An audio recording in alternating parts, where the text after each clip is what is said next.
তো hello guys, welcome back to our channel. আগের ভিডিওগুলোতে আমরা আলোচনা করেছিলাম আমাদের বায়োলজিক্যাল এবং মেশিনসের লিমিট সম্পর্কে। যে যে জানবে অ্যাকচুয়ালি নলেজটা, সেটা নিয়ে আমরা আলোচনা করেছিলাম। আজকে আমরা আলোচনা করব আরও ডিপ কোশ্চেন সম্পর্কে। সেটা হচ্ছে, ইউনিভার্সে কি এমন কিছু জিনিস আছে যেটা ফান্ডামেন্টালি আননোয়েবল, অর্থাৎ যেটার প্রপার্টি হচ্ছে ওটাকে জানা কোনোদিন পসিবল না। যদি আমরা সায়েন্সের পার্সপেক্টিভ থেকে দেখি, তাহলে একটা জিনিস আছে, সেটা হচ্ছে হাইজেনবার্গস আনসার্টেনিটি প্রিন্সিপাল, যেটার মতে কোনো একটা পার্টিকেল, যেমন ধরুন ইলেকট্রন, প্রোটন, নিউট্রন, তাদের একই সঙ্গে ভেলোসিটি এবং পজিশন ডিটারমাইন করা পসিবল না। অর্থাৎ আমি যত অ্যাকুরেটলি আমি তার পজিশন মেজার করতে যাবো, তার ভেলোসিটি তত ইনঅ্যাকুরেট হয়ে যাবে। এবং উল্টোটাও ট্রু, যদি তার ভেলোসিটি আমরা যত অ্যাকুরেটলি মাপতে যাবো, তার পজিশন ততটা ইনঅ্যাকুরেট হয়ে যাবে। এটা কিন্তু এরকম ব্যাপার না যে আমরা মাপতে পারছি না, আমাদের ইনস্ট্রুমেন্টের প্রবলেম, বা আমাদের দ্বারা পসিবল হচ্ছে না, এরকম ব্যাপার না। কিন্তু এটা actually by nature proven by science যে এটা করা পসিবলই না। এটা একটা লিমিটেশন। তো আমার কোশ্চেন হচ্ছে এখানে, যে এরকম কি আরো অনেক লিমিটেশন আছে ইউনিভার্সে, যেগুলো ফান্ডামেন্টালি জানা পসিবল না বাই নেচার?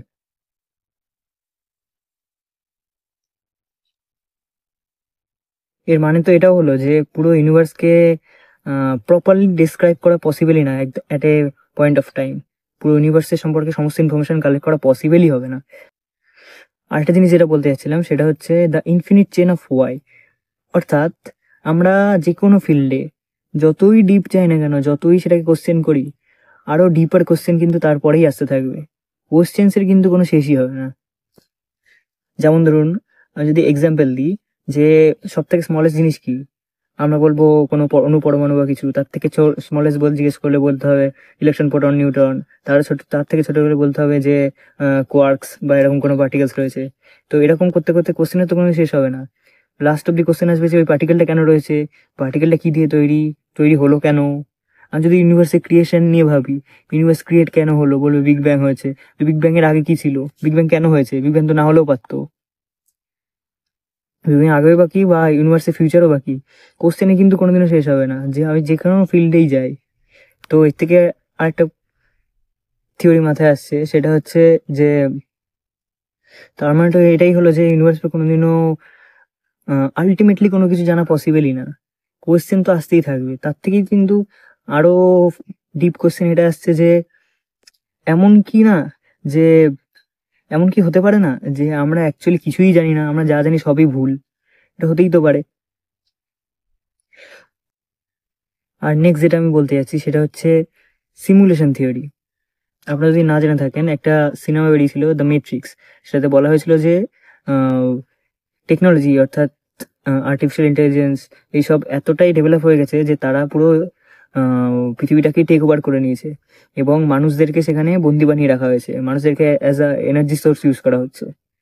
আর মানুষদেরকে একটা ইনফিনিট, কি বলবো, ড্রিম লাইক স্টেটে রেখে দেওয়া হয়েছে, যে তারা কোনোদিনও বুঝতেও পারবে না যে তারা অরিজিনাল জায়গাতে নেই, আর রোবটসরা রাজ করছে পৃথিবীতে। তো এটা তো থিওরিটিক্যালি আমরা ভাবছি, কিন্তু প্র্যাকটিক্যালি এটা তো হতেই পারে। ভেবে দেখুন, আপনি যদি নাই জানেন যে বাইরের ওয়ার্ল্ড এক্সিস্ট করে, সেখানকার পুরো লজও আলাদা, আর আমরা যেখানে রয়েছি তার মধ্যেকার ফিজিক্সের লজ আমরা যেগুলো পড়ছি খাতায় কলমে, সেগুলো সবকিছু আর ডিফারেন্ট, কেমিস্ট্রি ডিফারেন্ট, সবকিছুই পুরো ফান্ডামেন্টালি ডিফারেন্ট। তাহলে আপনি কোনোদিনও জানতে পারবেন এর বাইরে কি আছে, বিয়ন্ড কি আছে? কোনোদিনও জানতেই পারবেন না, যদি না সিস্টেমে কোনো ফল্ট থাকে। তা না হলে আপনি কোনোদিনও, আপনার কাছে জানা পসিবলই না। এরকমও তো হতে পারে যে এটা টোটালটা একটা ভিডিও গেম টাইপের। আমরা হয়তো একটা হায়ার ডাইমেনশনাল বিইং, আমরাই হয়তো এই গেমটাকে ডিজাইন করেছি যাতে আমাদের ব্রেনে যে কনসিয়াসনেসটা আছে সেটাকে একটা আর্টিফিশিয়াল ওয়ার্ল্ডের মধ্যে নিয়ে গিয়ে, কোনো, ধরুন আমাদের এখানে যেরকম ভিআর হেডসেট পাওয়া যায়, সেরকম কিছু একটা টেকনোলজির মাধ্যমে আমাদের মেমোরিগুলো সব ইরেজ করে আমাদের কনসিয়াসনেসটাকে একটা ক্লোজ রিয়ালিটির মধ্যে আবদ্ধ করে একটা নতুন লাইফ লিড করানো হচ্ছে। এরকম তো হতেই পারে, এটা একটা চ্যালেঞ্জ হিসাবে হয়তো নেওয়া হচ্ছে এন্টারটেনমেন্টের জন্য। হয়তো যেদিন আমরা মরে যাবো, বয়স হয়ে গেলে বা অ্যাক্সিডেন্ট হলে যে কোনো ভাবে মরার পরে, তখন আমরা হয়তো অ্যাকচুয়াল মেমোরিজ গুলো আমরা ফেরত পাবো। তখন আমরা বুঝবো যে এই পুরো জিনিসটাই একটা গেম ছিল, গেমটা এনজয় করলাম হয়তো। এরকম হতেই পারে কিন্তু। তো আমরা দেখলাম অ্যাকচুয়ালি অনেক দিক থেকে, অনেক পার্সপেক্টিভ থেকে অনেক লিমিটেশনস রয়েছে। আমরা as a human being, at least as a human being, আমরা তো নলেজের খুবই একটা টাইনি পার্সেন্টেজই হয়তো আমরা জানতে পারবো কোনোদিন, তার বেশি আমরা কোনোদিন বুঝতেও পারবো না, জানতেও পারবো না। এটা একদিক থেকে ভালোও বলতে পারেন, আবার খারাপও বলতে পারেন। ভালো এদিক থেকে যে আমাদের, যদি আমরা ভাবি যে এগুলো সব আমরা জানি না অ্যাকচুয়ালি বাইরে কি, পুরো জিনিসটা ফেক হতে পারে, সেদিক থেকে আমাদের দুঃখ কষ্ট থাকবে না কোনো, কারণ আমরা ভাববো যে all this could be anything else completely different from what we are seeing. এরকম তো হতেই পারে। এবং খারাপও একদিক থেকে, কারণ আমরা রিয়ালিটিটা কোনোদিন জানতেই পারবো না। একটু ভেবে দেখুন। তো আশা করি আপনাদের ভিডিওটি ভালো লেগেছে। নেক্সট ভিডিওতে আমরা আরো ইন্টারেস্টিং টপিক নিয়ে আলোচনা করবো। Thank you.